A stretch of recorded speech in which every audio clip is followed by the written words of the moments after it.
देखो भाई, आज अपने एक छोटा सा क्वेश्चन और करेंगे। किसका? बीएससी का। सेकंड सेमेस्टर के अंदर अपनी दो किताबें लगती है सेकंड सेमेस्टर के अंदर बीएससी के। एक तो डिफरेंशिएशन, अवकलन गणित, और दूसरी है इंटीग्रेशन। ठीक है, समाकलन। और उसके एक बड़े सारे पार्ट्स में डिवाइड होता है अपना, जैसे कि पेपर। तो पेपर के अंदर क्या होता है कि पहले छोटे क्वेश्चन होते हैं खंड ए में, खंड ब में दो दो नंबर वाले क्वेश्चन या तीन तीन नंबर वाले या चार चार नंबर वाले क्वेश्चन आते हैं। ठीक है, और वो भी अथवा में होते हैं। और फिर उसके बाद खंड स में बड़े बड़े क्वेश्चन आते हैं, जिसमें से अपने आज एक क्वेश्चन लेके चले। ठीक है, और उसको किस तरीके से करना है उसके बारे में थोड़ी सी मैं चर्चा करता हूँ। और इस तरीके का क्वेश्चन मोस्टली चांस है कि तुम्हें बड़े वाले क्वेश्चन के अंदर देखने को मिले। वो 10 नंबर का भी हो सकता है, 20 नंबर का भी आता है, जैसे भी अपने अकॉर्डिंग आता है, तो उस चीज को अपने देखेंगे। ठीक है, तो सबसे पहले तो अपने क्या करते हैं, इस क्वेश्चन को समझें। उन बिंदुओं को ज्ञात करें, find the points, point find करने हैं जहां फलन, वेयर द फंक्शन, फंक्शन ये दे रखा है और इस फंक्शन का नाम क्या है, ये किसकी इक्वेशन है, ये इक्वेशन है फोलियम की। मतलब कभी ग्राफ बनाते हैं तो फोलियम की शेप बनाती है। फोलियम कैसे होता है कभी फिर बताएंगे इस चीज के लेके, अपने को भी इस क्वेश्चन को करते टाइम में डायग्राम की जरूरत नहीं पड़ेगी। ठीक है, तो फिर मैं अलग से कभी वीडियो बना के उसमें बता दूंगा। तो इस फंक्शन की उच्चतम या निम्नतम वैल्यू या न्यूनतम वैल्यू, मैक्सिमम या मिनिमम वैल्यू जो अपने को फाइंड करनी है, और किस पॉइंट पर वो मैक्सिमम और मिनिमम पॉइंट आएंगे अपने, मतलब एक्स की ऐसी क्या वैल्यू रखी जाए, वाई की ऐसी क्या वैल्यू रखी जाए कि मैक्सिमम वैल्यू आए इस फंक्शन की, और ऐसा क्या सोचा जाए कि एक्स की वैल्यू क्या आए और वाई की वैल्यू ऐसी क्या आए कि जिस पर मिनिमम वैल्यू आए अपने पास। ठीक है, तो सबसे पहला इस क्वेश्चन में अपने को यही फाइंड करना है कि ऐसे बिंदुओं को ज्ञात करना है, मतलब ऐसे एक्स और वाई के मान ज्ञात करने हैं अपने को, जिसके अंदर अपने को क्या करना है, इस फंक्शन की वैल्यू या तो उच्चतम हो जाए या निम्नतम हो जाए, या दोनों आ रही है तो दोनों हो जाए। ठीक है, तो क्वेश्चन का मतलब तो ये है सबसे पहले। अब इस क्वेश्चन को करते कैसे हैं थोड़ा सा गौर से समझें। हमेशा तुमने 12th क्लास में एक चीज पढ़ी होगी। 12th क्लास में क्या होता था, हमारा नॉर्मली उच्चतम और निम्नतम से रिलेटेड फॉर्मूले आते थे, और वहां भी अपने को फंक्शन में उच्चतम और निम्नतम वैल्यू निकालनी होती थी। मैक्सिमम और मिनिमम वाले क्वेश्चन आते थे हमारे पास। तो उसके अंदर क्या होता था कि वो फंक्शन ही एक वेरिएबल में हुआ करता था हमेशा, या y बराबर अपने को ऐसे करके कोई ना कोई फंक्शन जो भी दिया होता था वो हमेशा किस फंक्शन में दिया होता था कि एक ही वेरिएबल में फंक्शन दिया होता था। ठीक है, वहां तो ऐसा होता था, एक चर में फंक्शन दिया होता था। अब यहाँ क्या है, हमारा जो मेन फंक्शन है वो पूरा फंक्शन ही क्या है, दो वेरिएबल में, एक्स और वाई। ठीक है, तो उसमें अपने को मैक्सिमम और मिनिमम निकालने के लिए क्या करना पड़ता है, उस चीज को गौर करें। उस चीज को करने के लिए क्या करना पड़ता है कि पहला हमारा नॉर्मली जो भी फंक्शन दिया होगा, जो भी फंक्शन है एफ, उसको मान लिया एक बार, एक्स क्यूब प्लस वाई की cube minus 3x Y. Clear, ये फंक्शन अपने इसको एक फंक्शन के रूप दे लेंगे, और फंक्शन एक्स वाई का है तो एक्स वाई के फॉर्म में मान लिया, एफ फंक्शन है हमारा। अब यहाँ करना क्या होता है, आंशिक अवकलन करना होता है। तो ध्यान रखें, इस पर छोटे छोटे क्वेश्चन भी बन सकते हैं आंशिक अवकलन पे। 12th तक तुमने ये चीज नहीं पढ़ी होती, ये बीएससी में आती है, और सेकंड सेमेस्टर में जैसे कि अवकलन वाली बुक के अंदर अपना है आंशिक अवकलन, पार्शियल डिफरेंशिएशन बोलते हैं इसको। ठीक है, और आंशिक अवकलन में क्या मतलब होता है कि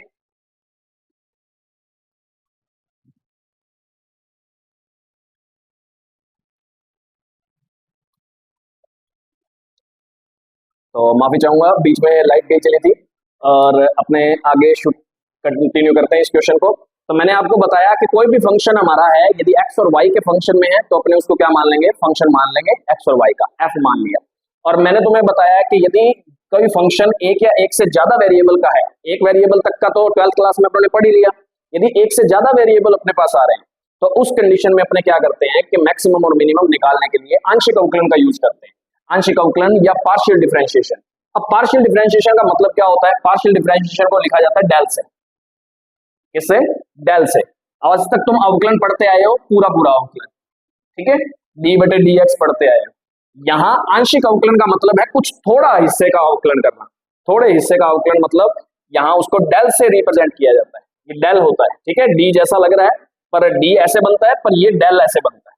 ठीक है, तो डेल बाय डेल एक्स। अब डेल बाय डेल एक्स का मतलब है कि आंशिक अवकलन करना है, अवकलन तो करना ही है, आंशिक अवकलन करना है, कौन सा, एक्स के सापेक्ष करना है। एक्स के सापेक्ष करने का मतलब क्या हुआ, और किसका करना है, इस फंक्शन का करना है।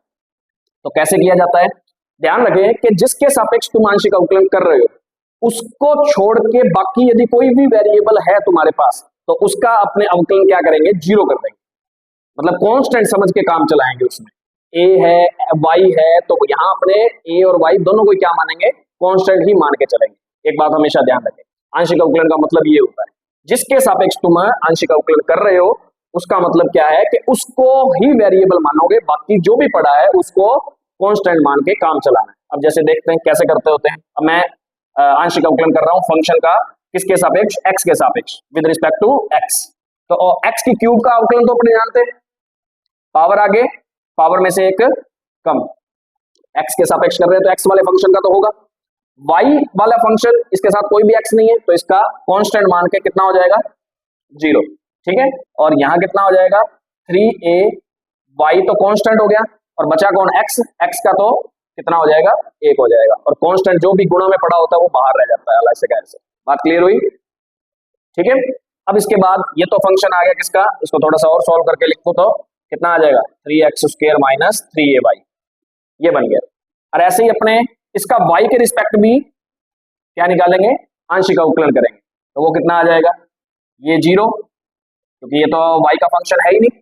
मैंने क्या कहा था, आंशिक अवकलन में क्या करते हैं कि जिसके रिस्पेक्ट तुम आंशिक अवकलन कर रहे हो, डेल y कर रहे हैं तो फंक्शन का कर रहे हैं तो y के अलावा कुछ भी पड़ा होगा तो वो सब कांस्टेंट होगा और कांस्टेंट के हिसाब से काम करेंगे उसके अंदर। और उसके अंदर क्या होगा, इसका तो कितना हो गया, जीरो, क्योंकि तो y का फंक्शन है ही नहीं, ये y का फंक्शन है तो इसका कितना हो गया 3y² हो गया, माइनस 3ax तो कांस्टेंट है, गुणा में वैसे का वैसे पड़ा रहेगा, और y का कितना हो जाएगा 1 हो जाएगा। तो इसको अपने सोल्व करेंगे तो क्या लिखेंगे, 3y² माइनस 3ax हो गया। इस बात में कोई दिक्कत। अब ध्यान क्या देना है अपने को कि अपने जैसे 12th क्लास में करते थे कि कोई फंक्शन तुम्हें दिया होता था उसका फर्स्ट डेरिवेटिव करते थे, फिर उस फर्स्ट डेरिवेटिव को किसके इक्वल रखते थे, जीरो के इक्वल रखते थे। ऐसे ही इनमें दोनों डेरिवेशन को, दोनों पार्शियल डिफरेंशिएशन जो भी अपने आए हैं, आंशिक अवकलन जो आए हैं उनको जीरो के बराबर रखेंगे, चरम मान के लिए, चरम बिंदु के लिए भी बोल सकते हैं।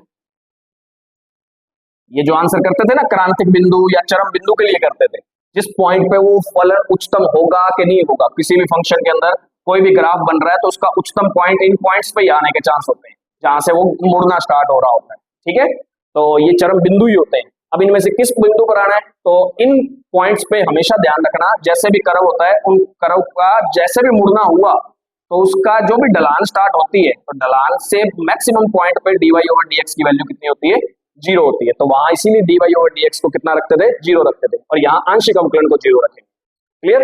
तो कैसे करते हैं देखो, चरम बिंदु के लिए डेल f/डेल x को जीरो के बराबर रखता हूं तो यहां से आंसर कितना बनेगा 3x² minus 3ay equal to zero. और ऐसे डेल y/डेल x को सॉरी डेल f/डेल x को जीरो के इक्वल रखता हूं तो कितना आंसर आ जाएगा 3y² minus 3ax equal to zero. बात क्लियर हो रही है।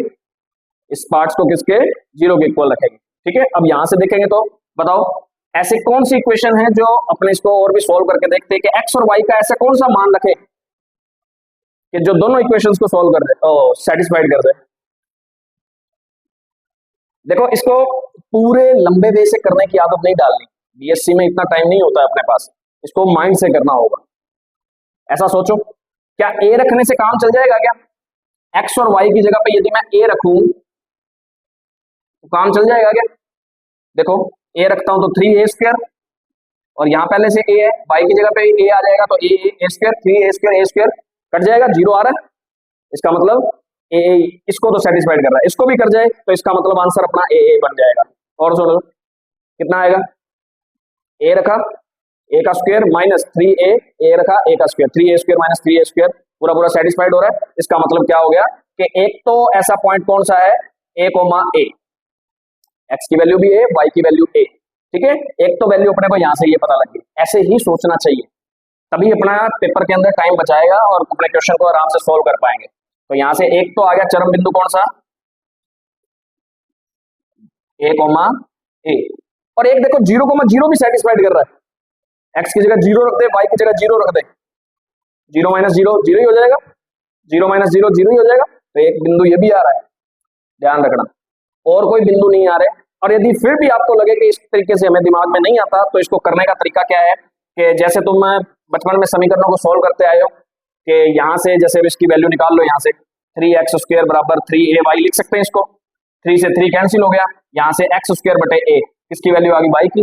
वो y की वैल्यू उठा के किसमें रख लो, समीकरण इसमें रख लो, ठीक है। फिर इसको सोल्व कर लो, सोल्व करने के बाद x और y की जितनी भी वैल्यू आएंगी वो सारी वैल्यू अपने बिंदु बना बना के y की वैल्यू भी निकाल लेंगे। x की आएगी तो y की निकाल लेंगे, y की आएगी तो x की निकाल के ऐसे बिंदु बना लेंगे। तो दो ही बिंदु अपने पास है जो सेटिस्फाइड कर रहे हैं, और वो दो बिंदु यदि सीधा डायरेक्ट कर सकते हो तो और भी अच्छी बात है, टाइम बचाएगा आपका।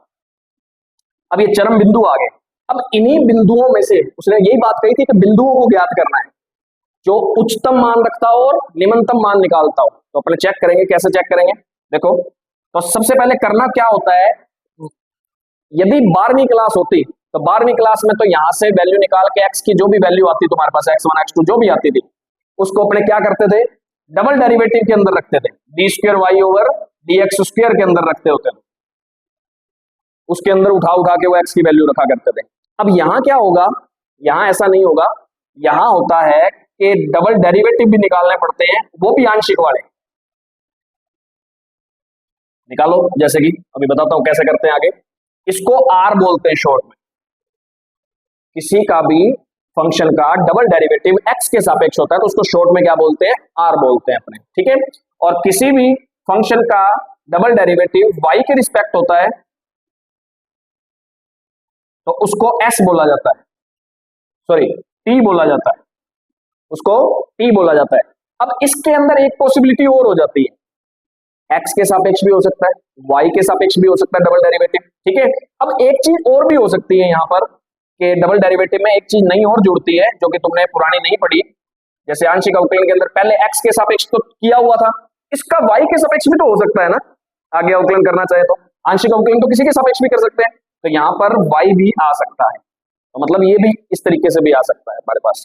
तो ऐसे इसको बोलते हैं s शॉर्ट में। तो अपने को तीनों ही निकालने हैं, ध्यान रखना, अपने को तीनों ही निकालने हैं। और एक चीज और बता देता हूं कि डेल स्क्वायर, अब तुम्हारे मन में आ रहा हो कि सर y वाले का x के सापेक्ष कर लें या x वाले का y के सापेक्ष कर लें, दोनों का आंसर सेम ही आता है, कोई दिक्कत नहीं, ठीक है, दोनों में एक ही बात है, ऐसे भी लिख सकते हैं इसको, दोनों ही s कहलाते हैं। अब देखो कैसे आता है, r की वैल्यू निकालनी है, मतलब del f over del x का एक बार और अवकलन करना है, किसके सापेक्ष, x के ही सापेक्ष करना है। तो करो, कितना आएगा बताओ, 6x माइनस इसका करेंगे तो 0 हो गया, और t करते हैं तो मतलब इसी का y के रिस्पेक्ट एक बार और करते हैं तो 6y माइनस में 0, क्योंकि वो सारा तो कांस्टेंट ही है हमारे लिए, x वाले फंक्शन को तो कांस्टेंट मानना है, यहाँ y वाले फंक्शन को कांस्टेंट मानना है। बात क्लियर हो रही है, क्लियर हो रही है। अब यहां से ध्यान रखना कि 6x आ गया और 6y आ गया। अब इसको भी निकाल लेते हैं हाथों हाथ, कितना आएगा, कितना आएगा,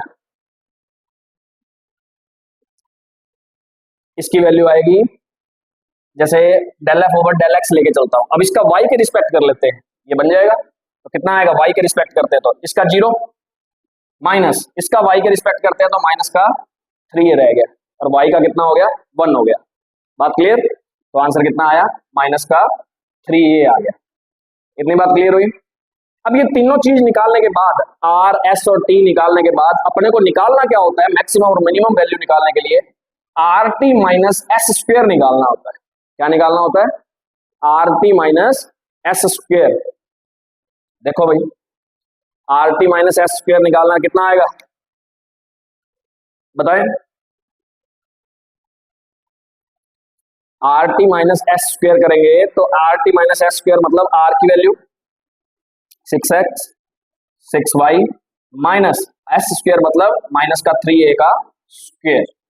क्लियर, तो ये हो गया 36xy माइनस ये माइनस का स्क्वायर 9a स्क्वायर हो गया, कोई दिक्कत नहीं है, हो जाएगा।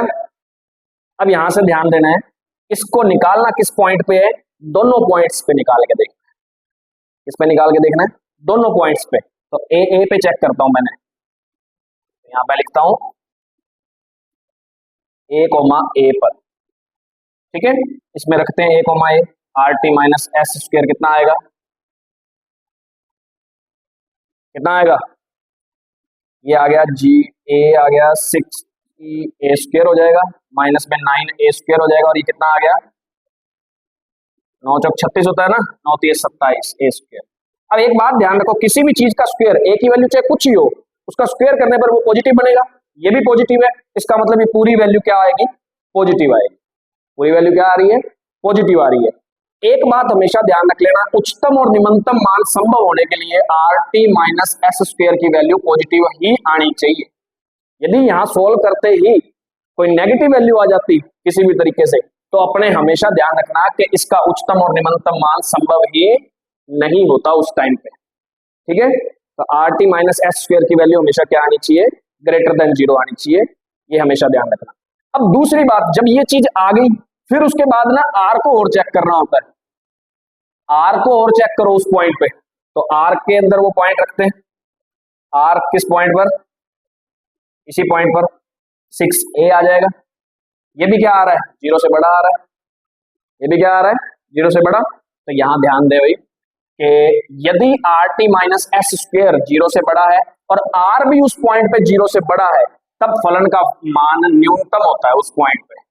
क्या होता है, न्यूनतम या मिनिमम होता है उस पॉइंट के ऊपर। कौन से पॉइंट की बात कर रहे हैं, ए की, तो ए की बात कर रहे हैं। ठीक है, तो अपने को यहां से पता लग गया कि न्यूनतम पॉइंट किस पर आएगा, ए पर आएगा। बात क्लियर होगी। और मान लो कि R T minus S square greater than 0 है और साथ में आर लेस देन 0 है, मतलब अपोजिट सिंबल है दोनों में। ठीक है, तब हमेशा उच्चतम मान होता है उस पॉइंट पर। फलन का कौन सा मान होता है, उच्चतम मान होता है। बात क्लियर हो गई। और R T minus S square less than 0 हो तो मान उच्चतम और निम्नतम मान संभव ही नहीं, संभव ही नहीं है, नॉट पॉसिबल इस कंडीशन में। ये हमेशा ध्यान रखना, सबसे पहली बात तो ये। तो ऐसे करके अपने किसी भी दो वेरिएबल वाला या दो से ज्यादा वेरिएबल वाले फंक्शंस के लिए उच्चतम और न्यूनतम वैल्यू निकाल सकते हैं। अब अपने को पता लग गया कि इस पॉइंट पर क्या है, निम्नतम मान निकालेगा, तो ए को किस में उठा के रख देंगे, हमारे फंक्शन में रख देंगे, तो उच्चतम मान भी आ जाएगा, और सॉरी निम्नतम आया तो निम्नतम मान भी आ जाएगा। हालांकि अपने को क्वेश्चन में पूछा नहीं हुआ, हमने क्वेश्चन में सिर्फ पूछा कितना है, उन बिंदुओं को ज्ञात कीजिए, तो उस बिंदु को हमने ज्ञात करा न्यूनतम वाला। अब एक बात और देख लेना, 0 0 भी आया हुआ है, इस पर भी चेक करना है। 0 0 आएगा तो इस पर चेक करते हैं, तो सारा 0 ही हो जाएगा, ये आ जाएगा माइनस का। इसी क्वेश्चन पे 0 0 पे चेक करेंगे, 0 0 पर चेक करने पर क्या आएगा, R T minus S square, यहां रख के देख लो, 0 और 0 माइनस में, ये तो यहाँ पे तो रखना ही नहीं है, ये 0 हो गया और ये सारी वैल्यू आ गई माइनस की। और मैंने पहले ही कहा है माइनस पे वैल्यू संभव ही नहीं होती, तो इसका मतलब 0 0 पर मान संभव ही नहीं है। उच्चतम और निम्नतम मान किस पर संभव है, ए पर, और दो ही वैल्यू सॉल्व हो रही थी और दो ही पॉइंट बन रहे थे, उसमें से एक पॉइंट ने कौन सा मान दिया, निम्नतम मान दिया। ठीक है, और अपने को तो सिर्फ इतने क्वेश्चन में यही बताना था। बात क्लियर हो रही है, ये चीज हमेशा ध्यान रखें। और ऐसा क्वेश्चन पेपर के अंदर आने के पूरे पूरे चांस बनेंगे, और खंड 6 में आएगा, और मेरे ख्याल से मैक्सिमम 20 नंबर का क्वेश्चन होता है एक। ठीक है, और आपके पेपर में बहुत काम आएगा आपके। और यदि क्वेश्चन के अंदर सिर्फ बिंदु ना पूछ के उच्चतम और निम्नतम वैल्यू कितनी आएगी वो पूछी होती, तो अपने ये जो बिंदु पर पता लगा है कि इस पर निम्नतम मान आ रहा है, तो इस निम्नतम मान वाले वैल्यू को किस में रख देंगे, फंक्शन में रख देंगे, फंक्शन में रख के आंसर निकाल लेंगे। कितना आएगा, फंक्शन ए, एक्स की जगह पे भी ए रखना है, वाई की जगह पे भी ए रखना है, कितना आ जाएगा, ए की क्यूब माइनस में 3a की क्यूब, तो आंसर आ जाता माइनस का a की क्यूब। क्लियर, बात समझ आ रही है। तो ये माइनस का a की क्यूब इस फंक्शन का न्यूनतम मान है, और किस पॉइंट पर है, a पर है। बात समझ आई, ये आपके लिए बहुत हेल्पफुल रहेगा, तो इस चीज को अच्छे से समझने की कोशिश करना। ठीक है, थैंक यू।